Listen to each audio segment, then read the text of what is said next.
آخرکار مریم نواز صاحبہ ملک سے جانے میں اور یا جو ان کی جو قید تھی پاکستان کے لیے، پاکستان کے میں رہنے سے جو ان کو پریشانیاں تھیں، آخر وہ ہمیشہ کے لیے وہ ختم ہو گئیں اور ان کو پاسپورٹ بھی مل گیا اور وہ یہاں سے فوری طور پہ روانہ ہو گئیں۔ تقریباً 1 ماہ کے وہ دورے پہ گئی ہیں۔ اب اس 1 ماہ کے بعد کیا ان کے جو ہے فادر صاحب ہیں یعنی نواز شریف صاحب ہیں، وہ بھی ان کے ساتھ واپس آ رہے ہیں یا وہ اکیلی آ رہی ہیں؟ یہ بات جو ہے تھوڑی سی دیر میں اب پتہ چلے گی، لیکن ایسا محسوس ہو رہا ہے کہ اس ملک میں معاشی طور پہ جو صورتحال ہمارے سامنے اور آپ کے سامنے رکھی جا رہی ہے وہ ایک جسے کہتے ہیں کہ ایک خواب کی سی ہے۔ یعنی جو ہمارے حکمرانوں کی طرف سے یہ بات آ رہی ہے کہ جناب جیسے ہی ہمارے اسحاق ڈار صاحب تشریف لائے ہیں، ڈالر کی قیمت جو ہے وہ رفتہ کم ہوتی جا رہی ہے، لیکن اس کے ساتھ ہی اسٹاک ایکسچینج میں بہتری آتی جا رہی ہے۔ لیکن اسٹاک ایکسچینج میں جو بہتری آئی ہے یہ ڈالر میں جو آئی ہے، ہمارے دوستوں اور ساتھیوں کا یہ کہنا ہے کہ اسحاق ڈار صاحب اپنی آمد کے مطلب مجھے کوئی یہ بتائے کہ کیا یہ کوئی کنیکٹڈ ہے، کہیں سے یہ بٹن ہے، یہ انٹر لنک ہے کہ جیسے ہی اپنے وزیر خزانہ صاحب اسحاق ڈار صاحب پاکستان کے ایئرپورٹ پہ اترے ہیں تو فوراً جو ہے وہ ڈالر جو ہے وہ نیچے آنا شروع ہو گیا؟ اس کا کیا یہ مطلب نہیں تھا کہ یہ ڈالر جو اوپر لے جایا جا رہا تھا اس کے بھی کہیں کوئی مقاصد تھے؟ یعنی ملک کی معیشت جن کو کہتے کہتے ہمارے حکمرانوں کی زبان نہیں تھکتی، اس سے یہ کھیل لیں؟ یعنی ایسا کوئی ممکن ہے کہ کسی شخص کے آنے سے اور کسی شخص کے جانے سے اگر کسی ملکوں کی جو ہے وہ معیشت جو ہے وہ تبدیل ہونے لگے؟ پھر تو امریکہ میں بھی کوئی وزیر خزانہ جو ہے وہ روزانہ کہیں اور سے آ جائے کرے،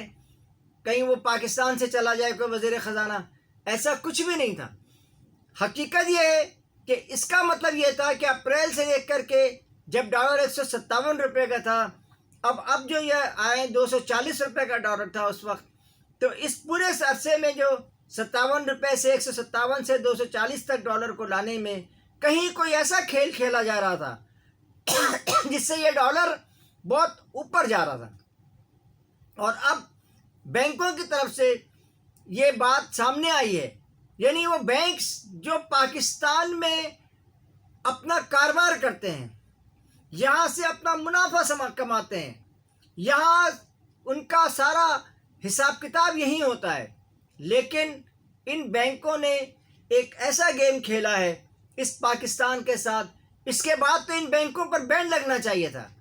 یعنی یہ حبیب بینک یا یہ جو المیزان بینک ہے یا یہ جو بینک آپ کے دیگر جو بینک الحبیب ہے، المیزان بینک ہے اور حبیب بینک ہے، ان سب نے مل کر کے اس ملک کی معیشت کو تباہ و برباد کرنے میں اپنا کردار ادا کیا۔ لیکن آج ہماری حکومتیں اور ہمارا میڈیا دونوں ان بینکوں کو جس طرح سپورٹ کر رہا ہے، ان بینکوں کے ساتھ ان کی سٹوریاں یہ نہیں چلا رہا ہے اور اس سے یہ ثابت کر رہا ہے کہ وہ ملک کی بقا اور سلامتی سے کھیل رہا ہے۔ سوچنا یہ چاہیے کہ آخر ان بینکوں نے کیا؟ ان بینکوں نے تقریباً 28 سے 29 کروڑ روپے یا اس سے بھی زیادہ، یہ تو وہ باتیں ہیں جو سر عام رپورٹ میں آ چکی ہیں، شاید اس سے بھی زیادہ ان بینکوں نے اس ملک میں ڈالر کو بڑھا کر کے اپنے لیے حاصل کیا ہے۔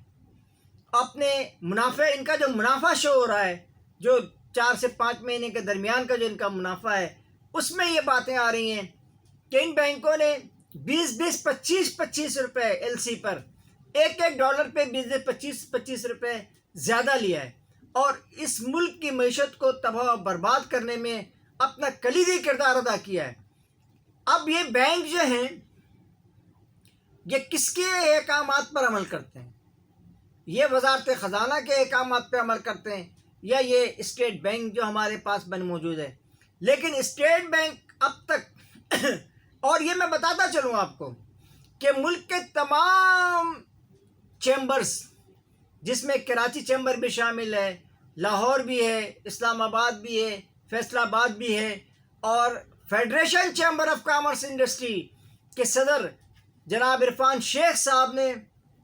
برملا اعلان کرتے رہے ہیں کہ بینکوں کو لگام دیا جائے، بینکوں کو روکا جائے کہ وہ زائد پیسے لے کر کے فی ڈالر پہ 20 روپے 25 روپے لے کر کے ایل سی نہ کھلوائیں۔ لیکن ہمارا اسٹیٹ بینک خاموش تماشائی بنا رہا ہے۔ میں پوچھنا چاہتا ہوں اسٹیٹ بینک کو کہ آخر اس ملک نے آپ کو ساتھ کون سا ایسا برا کیا ہے، اس ملک کے عوام نے آپ کو کون سا ایسا دکھ پہنچایا ہے جس کی وجہ سے ان کی طرف سے بار بار یہ بیانات آ رہے تھے کہ اس بینکوں کے خلاف کارروائی کی جائے، بینکوں کو اس غلط کاموں سے روکا جائے۔ لیکن اسٹیٹ بینک کرنسی ڈیلر والے بھی یہ بات بار بار کہہ رہے تھے کہ جی بینکوں کے اب پورے اخبارات میں یہ بیانات چھپے ہوئے نہیں ہیں، اس میں کوئی چیز چھپی ہوئی نہیں ہے، یہ چھپے ہوئے ہیں یہ بیانات کہ اسٹیٹ بینک نے آمنا صدقنا کی طرح چپ چاپ سم بکم عمی فہم لا یرجعون کی طرح خاموش تماشائی بنی رہی ہے۔ اور دوسری جانب وزارت خزانہ جو وہ مفتیٰ اسماعیل صاحب تھے جو کہتے تھے بھائی اب مشکل تھوڑی سی عوام کو دینی ہے، اب تھوڑی سی تکلیف اور برداشت کرنی پڑے گی اور ہمیں جو ہے نا اس سے ملک ترقی کرے گا۔ ارے تم لوگوں نے بیڑا غرق کر دیا اس ملک کا بھائی، خدا کے لیے اس ملک کو چھوڑو، اس ملک سے تم جاؤ، یہی پاکستان کی بقا اور سلامتی ہے اور یہاں کی معیشت کا استحکام ہوگا بھائی۔ دوسری طرف جو آپ نے یہ اسٹاک ایکسچینج دیکھا ہے، اسٹاک ایکسچینج سے بھی یہی اطلاعات آ رہی ہیں کہ وہاں بھی سٹے بازوں کا جو ہے وہ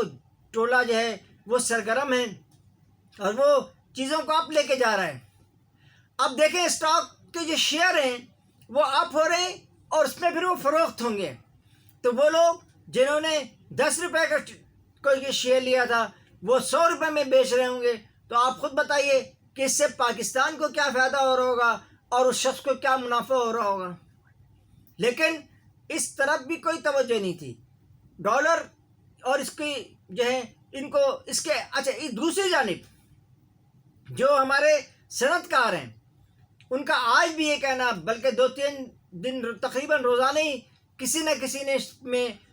صنعت کاروں کا یہی ہوتا ہے کہ یہ بجلی کے ریٹ جو ہیں، کل جو ہے وہ وومن چیمبرز کا یہ بیان آیا تھا کہ یہ اسمال جو انڈسٹریز ہیں یہ بجلی کے یہ جو بے تحاشا بلز کا اضافہ ہے جو ابھی بھی جاری ہے۔ کراچی میں یہ کہا گیا کہ کچرا ٹیکس ہم نے ختم کر دیا ہے، لیکن ابھی بھی کراچی میں بھاری بلز آ رہے ہیں اور اسمال جو انڈسٹریز ہے اس کو تباہ و برباد کرنے کے لیے اس ملک میں بجلی کے، گیس کے یہ تمام بلز جو ہیں ان کو بڑھایا گیا ہے۔ اور یہ سب کچھ عمران دور میں نہیں ہوا، یہ ابھی 2-4 مہینوں میں جس دور میں یہ ہماری حکومتیں آئی ہیں اس دور میں ہوا ہے۔ اور دوسری طرف جو ہے وہ کبھی محترمہ مریم نواز صاحبہ تشریف لے جا رہی ہیں تو کبھی اسحاق ڈار صاحب تشریف، آپ ذرا دیکھیں ان کا کنیکشن دیکھیں آپ۔ یہ کیا اسحاق ڈار کوئی یوٹیوبر ہیں؟ کیا اسحاق ڈار کوئی کہیں پہ کوئی بٹن دبانے کر کے معیشت کو ٹھیک کرنے والے ہیں؟ کہ ان سے کوئی معیشت پاکستان کی کنیکٹڈ تھی؟ 5 سال تک وہ نہیں تھے تو کیا پاکستان میں کوئی معیشت نہیں چل رہی تھی؟ یہ جیسے ہی ایئرپورٹ پہ اترے ہیں یہ اطلاعات ہیں، یہ مصدقہ اطلاعات ہیں کہ انہوں نے اپنے دوستوں کو کہا ہے کہ ڈالر کی قیمتوں کو کنٹرول کیا جائے اور انہوں نے کنٹرول کیا ہے۔ لیکن یہ بات یاد رکھ لیں ڈالر 250 تک جانا والا ہے اور یہ جو سٹے بازوں کو سے کہا گیا ہے کہ بھئی آپ جب ڈالر سستے ہو جائیں تو آپ اس کی بائنگ شروع کر دیں اور اس کے بعد جو ہے وہ جب ڈالر مہنگے ہو جائیں گے پھر وہ مارکیٹ میں مہنگے داموں فروخت کریں گے۔ اس پوری کشمکش میں یہ ایسا کہیں پہ نہیں تھا کہ ان کے پاس کوئی سوئچ تھا انہوں نے آ کے دبا دیا اور وہ جو ہے وہ کوئی ریموٹ کنٹرول سے کنٹرول کر رہے ہیں، نہیں، وہ ایک جعلی انداز میں معیشت کو ایک مرتبہ پھر اوپر لے کے جانے کی کوشش کی جا رہی ہے تاکہ آئندہ الیکشن اگر یہ ہوتے ہیں تو پھر جو نئی آنے والی حکومت ہے اسے پھر ایک مرتبہ یہ بات میسر ہوگی، اسے ایک مرتبہ پھر یہ بات اس کے سامنے ہوگی کہ جناب یہ تو معیشت پچھلے والے چھوڑ کے گئے ہیں۔ جیسے عمران خان کہتے تھے اس سے پہلے نواز شریف کے دور میں زرداری کو کہا جاتا تھا کہ وہ زرداری صاحب کی جو حکومت ختم ہوئی ہے اس حکومت کے دوران جو ہے یہ سارا گڑبڑ ہوا ہے۔ نواز شریف نے اس طرح 5 سال گزارا، پھر 4 سال تک عمران خان کے اور ان کی پوری کابینہ یہی کہتی رہی کہ بھیا ہم نے کچھ نہیں کیا، یہ تو جانے والی حکومتیں کر کے گئی ہیں۔ تو بھائی اگر تم نے کچھ نہیں کیا اور انہوں نے کچھ نہیں کیا اور انہوں نے کچھ نہیں کیا تو پھر کس نے کیا یہ سارا کچھ؟ آج ایک غریب آدمی کے لیے، جیسے میں نے بتایا تھا پچھلی ویڈیو میں، دواؤں کی قیمتوں میں اضافہ ہو گیا ہے، کھانے پینے کی قیمتوں میں اضافہ ہو گیا ہے۔ آٹا اس وقت 1200 اور 1300 روپے 10 کلو کا تھیلا مارکیٹ میں، چکی پر عام مارکیٹ میں فروخت ہو رہا ہے، لیکن اس پوری صورتحال سے ان کو کوئی لینا دینا نہیں۔ ان کو بس اپنا پاسپورٹ چاہیے، لندن میں جا کے لندن میں یہ کس کے پیسے سے گئے، کس کے پیسے سے وہاں رہ رہے، وہاں پہ یہ پیسہ کہاں سے ان کے پاس آیا تھا؟ اس کا جواب ان کے پاس نہیں ہوتا۔ یہ پاکستان کی معیشت، پاکستان کے عوام کے ٹیکسوں کا پیسہ ہے جو آج یہ لندن میں اڑا رہے ہیں، جو یہ امریکہ میں اڑا کر کے آئے ہیں، اور جو امریکہ میں نے آپ کو پہلے بھی اس ویڈیو میں بتایا تھا کہ جناب یہ جو ابھی گئے تھے اقوام متحدہ کے اجلاس میں، تو یہ آصف علی زرداری صاحب کے بیٹے جو تھے وہ اپنا بلاول زرداری صاحب، وہ یہ سب جو ہیں $5,000 فی نائٹ کا کرایہ دے کر کے رہتے رہے ہیں وہاں پہ۔ تو یہ سارا کچھ پاکستان سے کھیلا جا رہا ہے۔ اب پاکستان کی عوام بھی اس سلسلے میں اپنا فیصلہ کرنے کی مزاج بنے، اور عوام سے میں یہ پھر گزارش کروں گا کہ وہ آئندہ نہ ایسے انتخابات میں، ابھی آپ کے بلدیاتی انتخابات بھی ہیں، ان انتخابات میں اپنی آنکھوں کو کھلے رکھے، اپنی آنکھوں کو کھول کے رکھے، اپنے ضمیر کو کھول کے رکھے، اور پاکستان کو ٹارگٹ بناتے ہوئے، پاکستان پر نظر رکھتے ہوئے، پاکستان کی بقا اور سلامتی کے لیے اچھے لوگوں کو، ایماندار لوگوں کو منتخب کرے۔ اس کے ساتھ ہی قاضی جاوید اس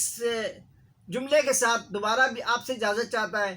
کہ یوٹیوب کا واقعی انہوں نے ہم اپنی آواز پہنچانے کے لیے یہ پلیٹ فارم فراہم کیا ہے، ان کے ہم شکر گزار ہیں، اور تمام دوستوں کے بھی شکر گزار ہیں جنہوں نے ہمیں سبسکرائب کیا ہے، جنہوں نے ہمارے چینل کو لائک کیا ہے، اور جو اس کو شیئر کر رہے ہیں۔ اس کے ساتھ ہی ہم آپ سے اجازت چاہتے ہیں۔ قاضی جاوید کو اجازت دیجیے۔ اللہ حافظ۔